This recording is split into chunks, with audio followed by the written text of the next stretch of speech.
Welcome to this out of theater reaction to Captain America Brave New World. And let me just tell you right off the bat, this is a quasi Incredible Hulk sequel. All the loose threads that were in that movie, from the Mr. Blue Doctor to Ross to Betty, all the gamma, all the Hulk stuff, it comes to a head. What is it, 2025? Almost 20 plus years later that the payoffs to that finally come to fruition. The movie itself, there's a reason why this film was delayed, and you can tell. And it's not one of the best Marvel films to go see, per se. It's not bad.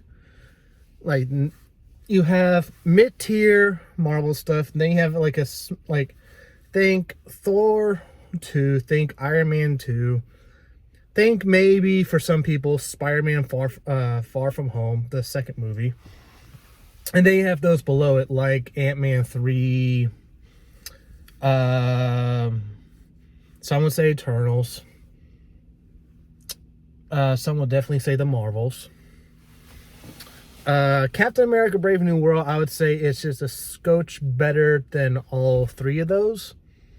It's definitely, it comes nowhere close to as bad as Sony's offerings of Kraven and Madam Web and Morbius.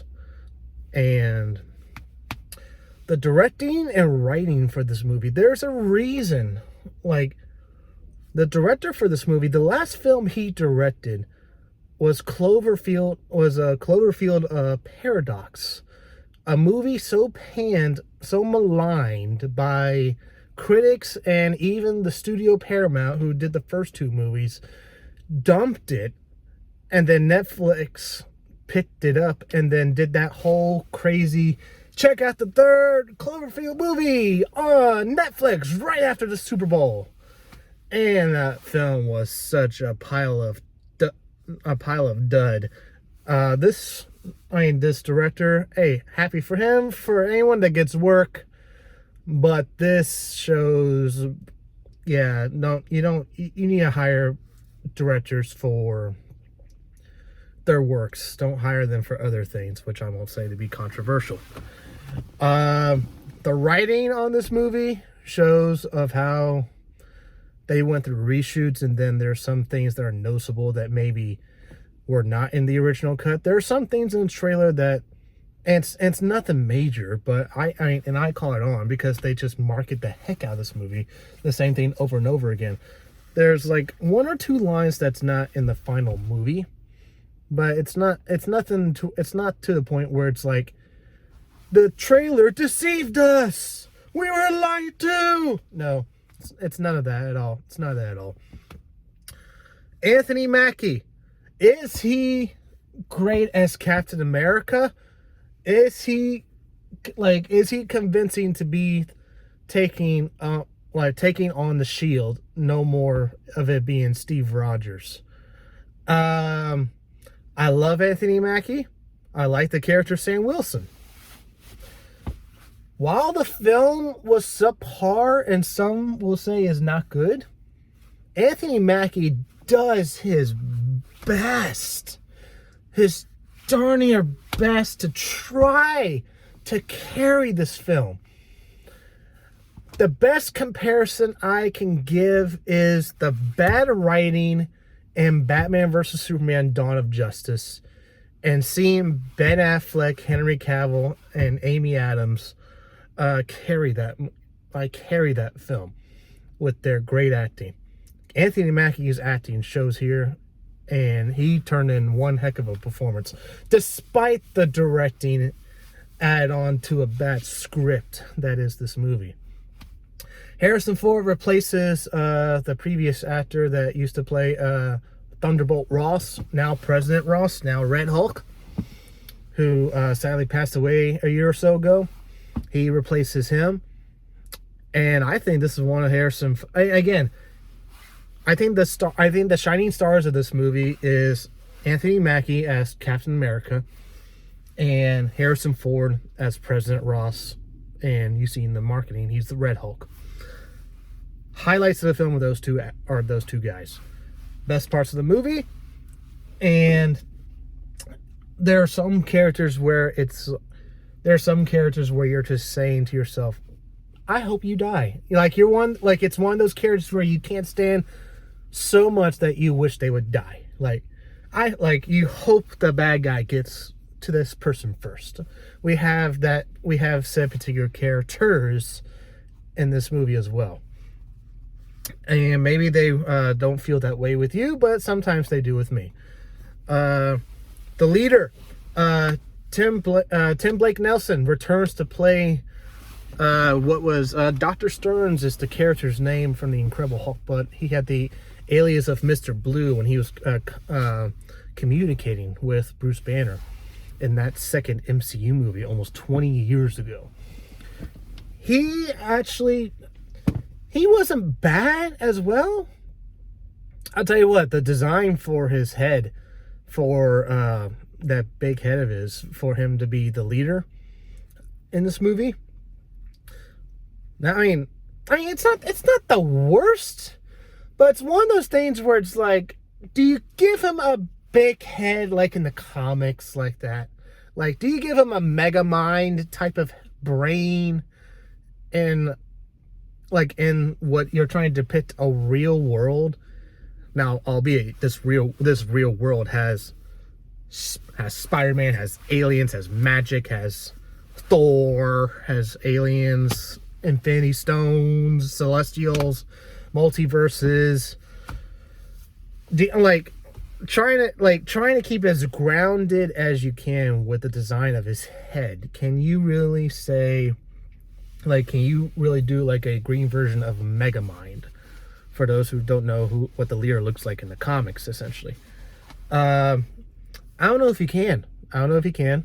But in terms of the actual look, I would imagine that's what someone's skin, or head in this case, would look like after bad radiation, skin mutilation, and all that stuff that we see in today's modern world, real world, of something goes wrong with the treatment, and then their physical look just looks either repulsive or really twisted. He was another bright spot. It was good seeing Liv Tyler back as Betty Ross again 20 years later. Why they never try to rectify that with Bruce Banner, even though they recasted him as Mark Ruffalo. The storyline is still the same storyline, despite it being Mark Ruffalo instead of Edward Norton in these movies. Overall, where would I rank this film in terms of the full slate that Marvel's got this year? I have not seen the Disney Plus Spider-Man series yet. I've seen snippets of it. I'm not appalled by what I see there in terms of that, but that Spider-Man series is getting critical acclaim from fans and critics alike. And on top of that, this movie, which right now holds a 51% approval rate on Rotten Tomatoes, I think this is a decent start. And again, I think having this film out now, I think this film would have been received far worse. Same movie made, same script issue, same director issues, same storyline that we see right here on February 2025. If this film was released on its original time scale, which was supposed to release of last year of May 2024, I think the film would have been scrutinized and received worse, because then you'll be coming off the Marvels, and then you have the subpar Captain America movie. And then you go into Deadpool and Wolverine as your next film. You're not setting yourself up for success, and we probably don't see the big hit smash mouth box office results that we saw with Deadpool and Wolverine ultimately. When that movie, with Captain America and then Thunderbolts moving out of the way in 2024 last year and being bumped to this year in 2025, which we're finally getting those movies.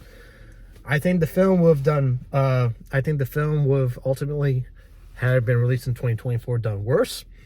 I think because of the success of Deadpool and Wolverine, and this film is not the worst thing, it's not the Marvels. I think this film will ultimately do better on a less competition type of month of February and some parts of March.